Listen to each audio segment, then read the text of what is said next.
제목을 따라서 하겠습니다. 예수 그리스도의 나심은 이러하니라. 오늘 본문 마태복음 1장 18절은 예수 그리스도의 나심은 이러하니라 하는 말로 예수님 탄생 이야기가 시작됩니다.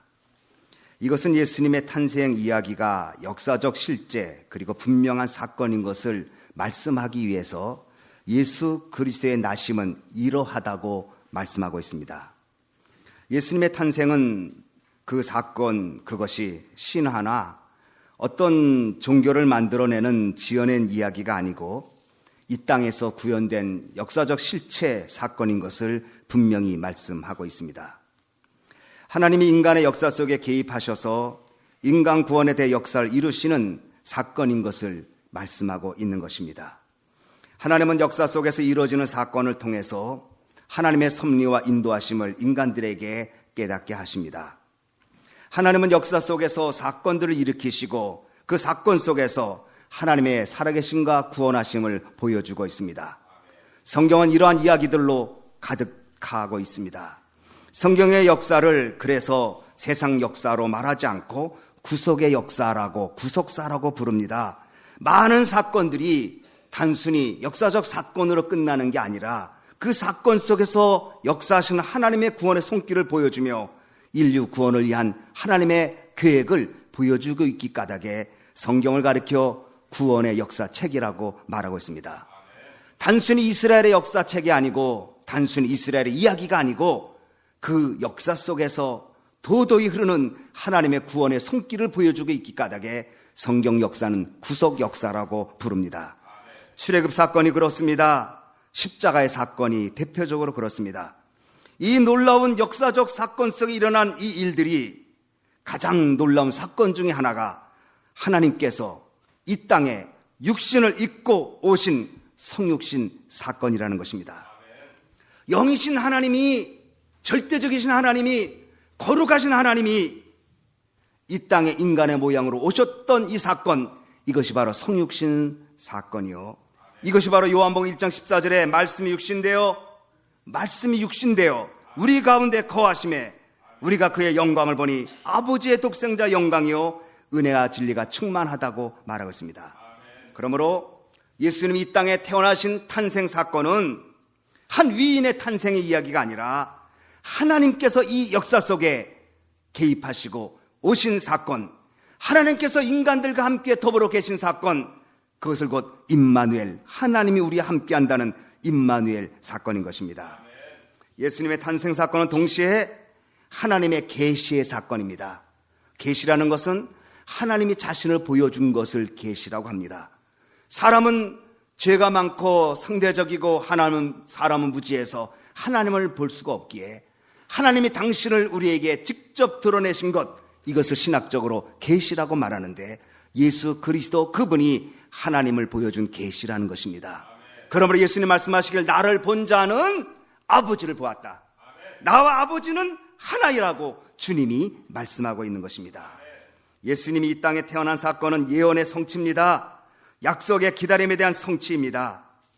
예수님 탄생에 대해서 헤르만 바빙키라고 하는 신학자는 구약성경에 456번 예언되어 있는데 창세기, 출애굽기, 레위기, 민수기, 신명기, 모세오경에는 75번, 선지서에는 243번, 나머지 부분에 138번 예언되고 있는데 456번 예언된 그 예언이 예수 그리스도의 탄생으로 성취되었다고 말하고 있습니다.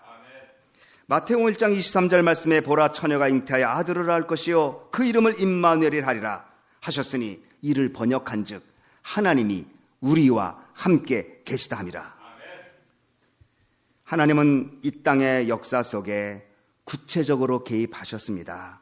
그래서 인간들과 함께 더불어 계신 사건, 바로 이것이 임마누엘 사건이요 예수 그리스도의 탄생 사건입니다.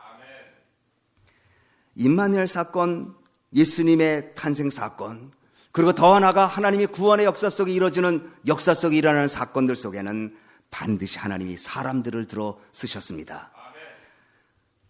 출애굽 사건에는 하나님은 모세라고 하는 인물을 통해서 10가지 재앙을 보여주며 결국 유월절 사건을 통해서 예수 그리스도의 십자가의 예표를, 보혈을 보여주는 모세라는 인물을 하나님이 들어 쓰셨고, 성육신이라고 하는 놀라운 하나님 이 땅에 구체적으로 육신을 입고 오신 사건을 보여줄 때는 하나님이 두 사람을 쓰셨으니 한 사람은 마리아요, 한 사람은 요셉입니다. 하나님이 직접 이 땅에 개입하시는 사건 속에 하나님은 사람을 들어서 사용하신다는 것입니다. 그런데 우리는 마리아는 많이 압니다. 마리아에 대한 노래도 있습니다. 구노의 아베 마리아, 수베르테의 아베 마리아. 그런데 요셉 노래는 난 들어본 적이 없습니다. 아마도 그때 마리아도 요셉을 군대 보내려는지 모르겠어요.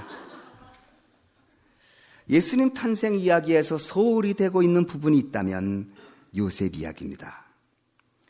마리아, 동방박사, 양치는 목자, 헤롯왕, 설교나 영화나 이야기에서 조명되는 사람들인데 이상하게 요셉은 그렇게 드러나지 않고 있습니다. 그러나 예수님의 성육신 사건 속에서 마리아의 존재가 중요하듯이 요셉의 존재가 드러나지 않았다면 그 사건은 어떻게 되었을까? 우리는 한번 생각해 보게 됩니다. 오늘 본문 18절에 예수 그리스도의 나심은 이러하니라고 말하면서 마리아와 요셉 이야기로 나오는데 누가복음 1장과 마태복음 1장에서 예수님 탄생 이야기가 주인공이 다릅니다. 누가복음에서는 예수님 탄생 이야기가 마리아를 중심으로 해서 풀어지는데 마태복음에서는 요셉을 중심으로 해서 예수님 탄생 기사가 전개되고 있습니다. 요셉, 그는 평범한 사람이었습니다. 대제학자나 제사장도 가문이 출중한 사람도 서기관이나 바리새인도 종교의 열정이 남달랐던 열심당원도 아니었습니다. 그는 갈릴리 나사렛 작은 동네의 평범한 남자로서 목수일을 하면서 근근히 살아갔던 평민이었습니다. 그런데 하나님이 역사적인 놀라운 변혁 사건에 평범한 사람 요셉을 예수 그리스도의 탄생에 쓰임받는 인물로 세우셨습니다. 하나님은 역사 속에 평범한 사람을 들어서 비범한 일을 하게 하십니다. 그러므로 성경은 평범한 사람들의 비범한 이야기로 가득 차 있습니다. 평범했던 목동, 그리고 말제인 목동 다윗을 하나님은 유대 나라의 훌륭한 왕으로 세우십니다. 물고기나 잡고 갈릴리에서 배우지 못한 12제자를 하나님은 사람 낳는 업으로 세우셨습니다. 뽕나무 밭에서 일하고 있던 아모스를 선자로 불러서 놀라운 하나님의 말씀을 전하도록 하셨습니다. 성경을 보면 훌륭한 사람보다도 평범한 사람, 특출한 사람보다도 성실한 사람, 남달리 뛰어난 재능이 있는 사람보다도 하나님 앞에 간절히 찾는 사람들을 하나님은 쓰셨음을 우리는 알 수 있습니다. 구약의 인물들 중에 아브라함과 이삭과 야곱의 영혼을 보면 아브라함은 창세기 12장부터 25장까지 언급된 인물입니다. 또 요셉도 창세기에서 12장이나 요셉도 창세기의 50장이 끝날 때 창세기 끝나는 부분이 요셉이 죽음으로 창세기가 끝날 정도로 요셉은 탁월합니다. 야곱도 12장이나 창세기에 기록되어 있습니다. 그런데 이삭은 2장밖에 그 이야기가 나오지 않습니다. 어찌 보면 그런 운물파다가 일생을 마친 사람일지도 모릅니다. 그러나 아브라함, 이삭, 야곱, 요셉으로 이어지는 그 연골고리를 아버지보다도 못하고 아들보다도 특출하지 못했던 이삭이 연골고리를 이어주고 있습니다. 위대한 역사는 평범한 사람들이 연골고리가 되어서 그 일을 이뤄가는 것입니다. 하나님은 지금도 교회, 소문난 교회, 큰 교회를 쓰시기보다도 조용하면서 진실로 서문화 교회처럼 빌라델피아 교회처럼 적은 능력을 가지고도 충성했던 교회들을 시대의 흐름을 바꾸는 교회로 쓰시는 줄 믿으시기 바랍니다. 위대한 역사, 하나님의 구원의 역사는 바로 평범한 여러분과 저를 통해서 쓰신다는 사실에 요셉 이야기가 주는 귀중한 교훈이 있음을 알아야 합니다. 두 번째, 요셉은 그 마리아와 요셉과 정혼하고 그리고 장자 가정을 이루며 행복한 꿈을 꾸고 있을 때에 뜻밖의 마리아의 임신 소식을 알게 됩니다. 약혼 기간 중에 마리아가 임신했습니다. 지금도 마찬가지지만 당시에는 이 일은 더 충격적이고 놀라운 엄청난 사건이었을 것입니다. 그런데 요셉은 이 일을 조용히 해결하려고 합니다. 19절 말씀을 다 같이 읽습니다. 18절 말고 19절 시작. 그 남편 요셉은 의로운 사람이라 저를 드러내지 아니하고 가만히 끊고자 하여. 세상에서는 이러한 일이 있으면 시끄럽게 만들어야 합니다. 그래야 가능한 한 시끄럽게 만들어야 그 책임이 나에게 있는 것이 아니고 상대방에 있는 것을 알기 때문에 시끄럽게 만들어야 합니다. 그런데 요셉은 의로운 사람이었습니다. 자기의 정당성을 얼마든지 얘기할 수도 있고 자기의 정당성 때문에 마리아와의 관계를 정말 잘 해결할 수 있을 텐데 그는 그렇게 하지 않았습니다. 난리를 피지 않고 자기의 정당성을 세게 주장하지 않고 조용히 가만히 해결하려고 했습니다. 왜냐? 요셉은 국률한 사람이었습니다. 약혼녀가 혹시라도 남의 아이를 가졌다는 것이 공포되면 율법에 의하면 돌에 맞아 죽어야 되는 상황인데 요셉은 그걸 원치를 않았습니다. 요셉은 성품이 온유하고 의로운 사람이었습니다. 이런 사실이 공중 앞에 드러나지 않고 어떻게 해결될까? 어떻게 그녀의 관계가 이 마리아도 살 수 있고 나도 살 수 있을까? 요셉은 분노를 드러내지 않았습니다. 요셉은 감정이 앞서지 않았습니다. 요셉은 분노를 극복하고 사람을 용서하고 허물을 덮어주는 하나님의 심정을 가지고 있었습니다. 우리는 종종 나의 정당성을 얘기하기 때문에 상대방의 약점을 얘기할 때가 많습니다. 그러나 사랑은 허다한 허물을 덮는다고 말했습니다.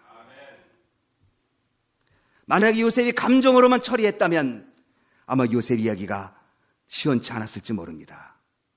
여러분, 어떤 사건을 만날 때 감정으로 해결할 것인가? 조용히 생각하면서 이 일을 하나님께서 어떻게 풀어가실까를 물어보실 것인가? 22절 다 같이 읽습니다. 20절 시작. 이 일을 생각할 때에 주의 사자가 현명하여 가로되 다윗의 자손 요셉아 내 아내 마리아 데려오기를 두려워 말라. 저에게 잉태한 자는 성령으로 된 것이라. 아멘. 요셉은 그 엄청난 소식을 듣고 조용히 해결하려고 합니다. 분명히 자기의 정당성을 얼마든지 얘기할 수 있음에도 불구하고 마리아를 생각하는 마음으로 어떻게 하든지 이 일을 조용히 해결하자. 그리고 생각하고 있었다고 그랬습니다. 그런데 꿈에 천사가 나타나서 마리아 데려오기를 두려워하지 말라고, 성령으로 잉태됐다고 하나님의 놀라운 계시를 가르쳐줍니다. 여러분, 생각하는 것, 사건을 감정으로 대하지 않고 자신의 편견으로만 대하지 않고 자신의 입장으로 말하지 않고 생각할 줄 아는 사람이 대강절에 은혜를 받을 줄로 믿습니다. 요셉은 마리아가 임신했다는 엄청난 사건을 어떻게 하든지 조용히 해결하고 그래서 잘 이 일이 마무리되기를 바라고 있고 생각하는데 꿈에 하나님의 천사가 그에게 나타나십니다. 너의 정원한 여자 데려오기를 겁내지 말라. 그 여자 가진 애는 성령으로 잉태된 하나님의 아들이다. 여러분, 근데 재밌습니다. 생각이라는 말과 꿈이라는 말은 사실 맞지 않아요. 요셉은 깊이 생각하고 잠이 들었는데 꿈을 꿨어요. 꿈은 이성의 개념을 넘어선 거예요. 꿈은 이성의 초월한 부분이에요. 그런데 하나님께서 생각을 깊이 한 요셉에게 생각을 초월한 꿈의 역사로 요셉에게 바른 길로 가도록 인도해 주십니다. 요셉은 천사의 말을 듣고 순종해서 마리아를 데려옵니다. 그리고 그 마리아를 보호해 줍니다. 만약에 요셉이 마리아를 모른다고 했다면, 마리아를 데려오지 않았다면, 홀로 아이를 낳는다고 하면 이것은 엄청난 사건으로 마리아에게 다가왔을 것입니다. 그런데 요셉은 기꺼이 마리아를 데리고 자기 가정으로 데려와 마리아 그리고 아기 예수까지 요셉이 보호하는 모양으로 되게 되었습니다. 하나님 앞에 우리는 내 생각과 감정을 앞세우지 아니하고 예수 그리스도의 그 거룩한 심령, 예수님 마음을 품고 사건과 사물을, 인간관계를 대하면서 생각할 줄 아는 사람에게 하나님은 놀라운 꿈으로 주시는 계시가 임하는 것을 믿으시기 바랍니다. 생각과 꿈은 전혀 다른 개념입니다. 그럼에도 불구하고 하나님은 생각도 쓰시고 생각을 초월한 꿈의 역사도 하나님의 은총 역사를 베푸신다는 것을 우리는 알아야 합니다. 그런데 더 놀라운 것은 사실 이 요셉이 꿈을 그대로 믿었다는 거예요. 생각이 많은 사람은 꿈을 잘 안 믿습니다. 이성과 합리성을 강조한 사람은 꿈의 현실성을 거부하기가 쉽습니다. 그런데 요셉이 깊이 생각했던 사람이 그 꿈을 그대로 받아들여서 성령으로 잉태됐구나, 그대로 믿고 마리아를 집으로 데려왔습니다. 종교개혁자 마틴 루터는 이렇게 말했습니다. 성탄에 있어서 가장 큰 기적 중에 하나는 마리아가, 동정녀 마리아가 잉태된 것뿐만 아니라 요셉이 그 사실을 믿은 것이다. 그렇습니다. 사도신경에 성령으로 잉태하사 동정녀 마리아에게 나시고, 우리는 사도신경을 암송합니다. 성령으로 잉태하사 동정녀 마리아에게 나시고라는 고백을 우리는 해야 하는 중요한 이유가 있습니다. 만약에 예수님께서 동정녀 탄생을 아니하셨다면, 만약에 예수님이 마리아 육신을 입지 않고 그냥 나타났다면 존재를 어떻게 할 수가 있겠습니까? 그는 어떻게 얘기하겠습니까? 하늘에서 떨어졌다고 여러분 믿겠습니까? 마리아 육신을 빌려서 하나님께서 이 땅에 예수 그리스도를 보내셨다는 사실은 이 역사 속에 하나님께서 구체적으로 개입하시는 사건을 보여주는 것입니다. 동정녀 탄생은 우리는 이것이 굉장히 중요한 교리입니다. 이것은 예수님이 죄가 없이 태어났다는 것을 얘기합니다. 모든 사람이 죄인임에 죄의 후손입니다. 죄의 유전 받게 됩니다. 그러나 예수님은 성령으로 잉태하셨기 때문에, 동정녀 마리아의 몸을 빌려서 나오셨기 때문에 예수님에게는 죄가 없습니다.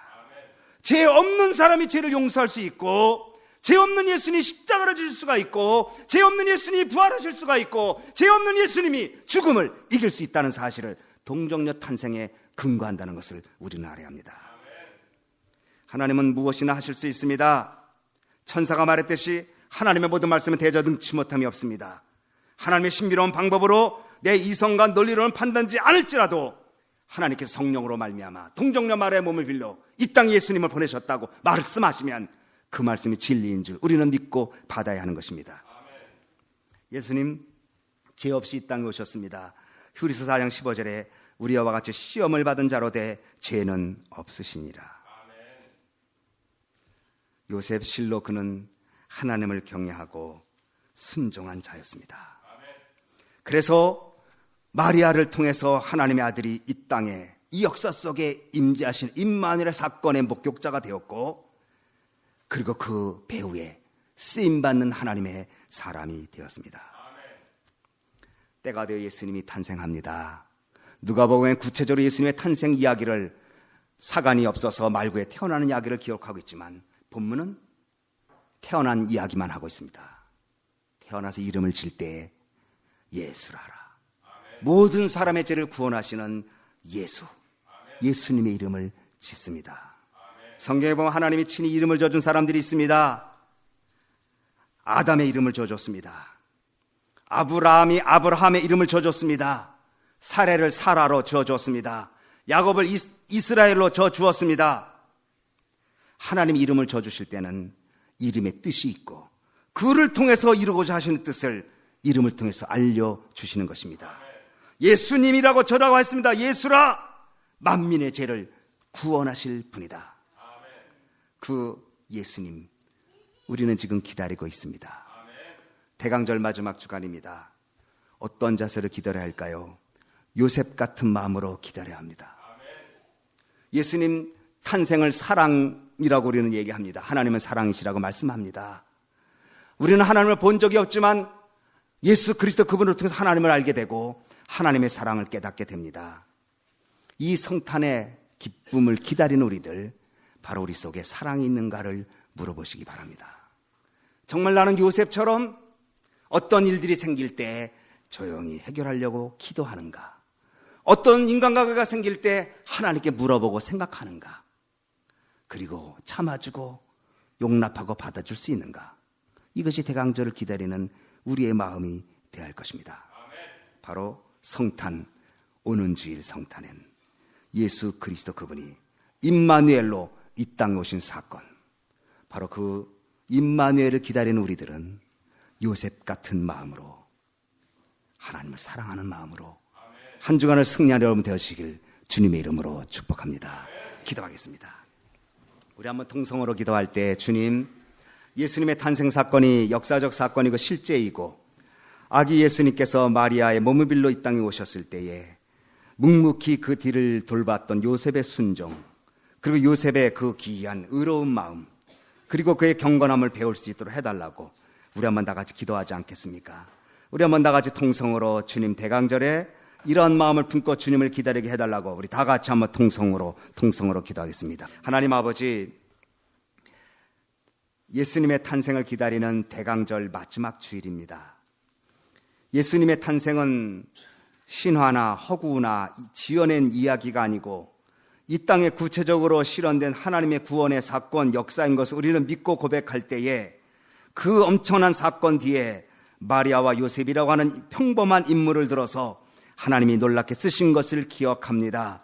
특별히 이 시간은 요셉의 마음을 생각하면서 주님, 저희들도 감정과 또 말이 앞서지 않고 조용히 생각할 줄 알고 긍휼의 마음을 갖고 사랑의 마음으로 주님을 바라보고 기다리고, 그래서 주님의 역사를 이룰 수 있는 우리 모두 되도록 은혜를 베풀어 주시옵소서.